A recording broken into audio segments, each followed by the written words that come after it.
Good morning, everyone. Did you know the average person is going to spend an entire year of their life waiting in lines or stuck in traffic? Or that the average mother will spend 6.5 months physically caring for young children? Now, this is not the cute stuff, the cuddling up with a book or playing games. This is changing diapers, getting the green stuff in their mouths, not on the floor, and trying, please God, to let them get to sleep.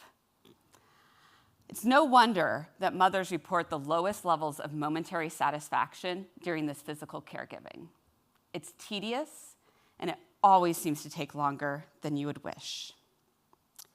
The point is, despite all of our technological innovations, waiting is part of being human. There are just some things in life we cannot escape or accelerate or control. Raising your kids. If anything, it takes quite a bit longer than it used to. Really mastering a new skill, dealing with a chronic health condition your whole life, or trying to understand the spiritual realities of the universe. These things all take time. And waiting can be excruciating. Now, waiting and suffering are not necessarily the same thing, even if some waiting experiences might feel like the 10th level of hell that Dante forgot to include in the Inferno. But what is similar about waiting and suffering is this. When we wait and when we suffer, we're recipients with limitations on our agency. We're at the mercy of time, of dysfunctional systems, and the frailties of our body and minds. We're at the mercy of other people, unable to bend them to our will. So, is there a way that we can engage this part of our lives, the waiting and suffering, so that we don't experience the symptoms of depression, anxiety, and physical illness that so often accompany struggles? Is there a way we can wait and suffer well? So today, I'm going to talk about the scientific evidence showing that by cultivating the virtue of patience, that we can engage this part of our lives, the years and years of waiting and suffering, in a way that promotes our flourishing and the flourishing of our communities. So now, you might be a little suspicious of patience, and you might be asking yourself, do I really want to be patient? Or is being patient going to make me a doormat or unmotivated or lazy? Good news. Our data clearly show that patience is not passivity. Instead, patience, which we define as the ability to remain calm and regulate emotions in the face of frustration, adversity, and suffering, instead, patience actually facilitates goal pursuit. We find in our research that when someone is patient on a goal, they actually exert more effort on it over time. Fantastic. There is a little bit of a dark underbelly, though, to patience, like many virtues, and that's this. There can be a thing as too much patience. Apathy, disengagement, giving up, these are not waiting with excellence. Instead, these are what Aristotle would call a vicious excess of a virtue. So Aristotle had this idea of the golden mean. And by this idea, there is an excessive vice of patience, which would be apathy, and then a vice of deficiency for patience, which would be recklessness, rushing ahead. So imagine former Templeton Prize winner Dr. Jane Goodall going to Gombe Stream National Park for the first time, trying to get close to these chimpanzees so she can study them. If she had been deficient in patience, she would have rushed forward and scared the chimps away and never met her goal. If she had been excessive in her patience, she would have, fallen asleep on the job or given up the endeavor entirely. And oh my goodness, what if Jane Goodall fell asleep on the job? Where would primatology be? Instead, she was patient. She stayed with her goal, moving forward with the right timing, not passive, but also not reckless. Now, you might be wondering, how do I hit the sweet spot of patience? And what we find is that when you practice other virtues alongside patience, especially the virtue of courage, that this facilitates hitting that golden mean. And so patience and courage are what we call counterbalancing virtues.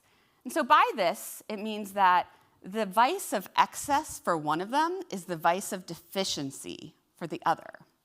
So whereas too much patience is apathy, too little courage, cowardice, is also a form of apathy, not pursuing the good goal in the face of threat. Now, this counterbalancing function of patience becomes incredibly important in situations like Goodall experience where you have to both wait and act. I find in my life, I have to practice this and balance patience of courage when I'm working for justice in the communities I am a part of. And I think that is true for many people in this room who are also working for justice in the world. All right, so yeah, patience, good thing. But there's another funny thing about patience.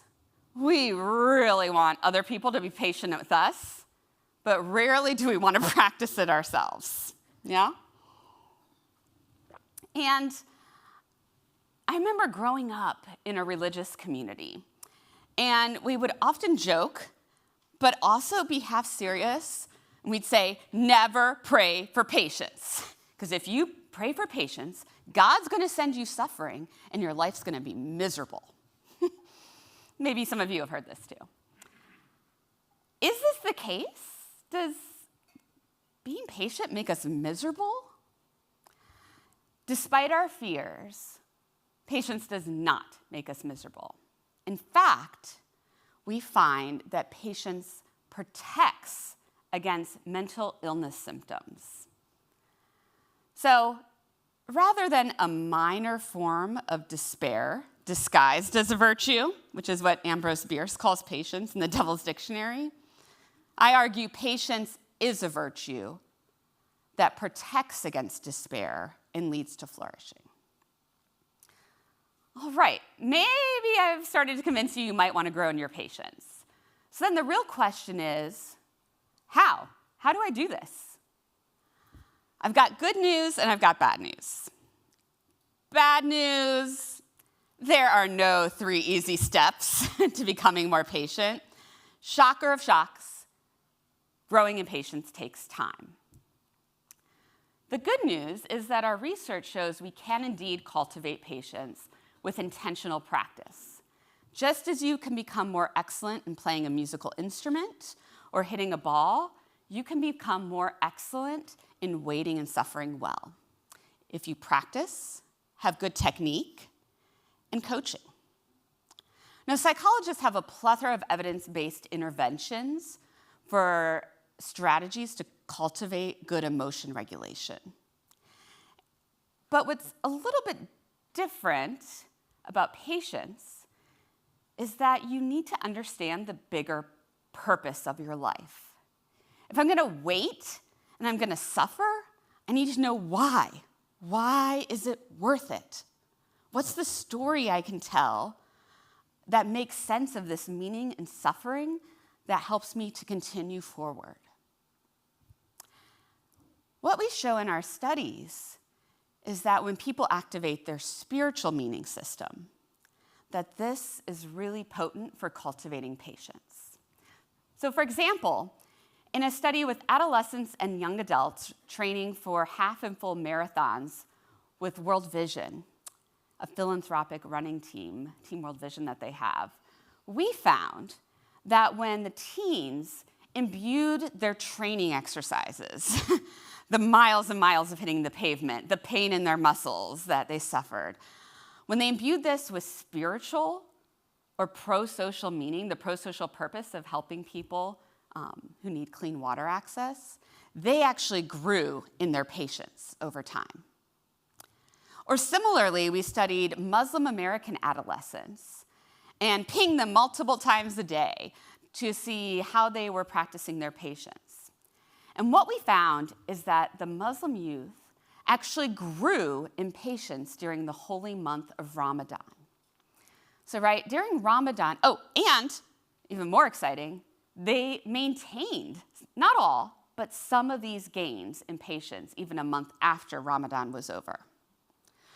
So during Ramadan, not only do people fast from all food and drink from sunrise to sunset, but there's also a plethora of religious activities that are special. So sacred meals to start and break the fast, special prayers, other rituals that really activate spirituality for the teens during this time, so that when they're waiting to eat and drink, they're waiting for something much bigger than themselves.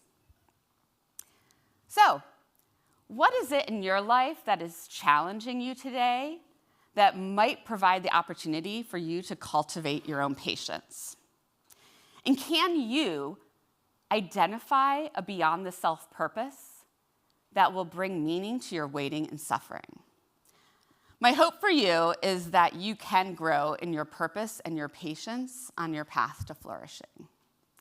Now, I'd love to say I can't wait to see how you do, but I actually can.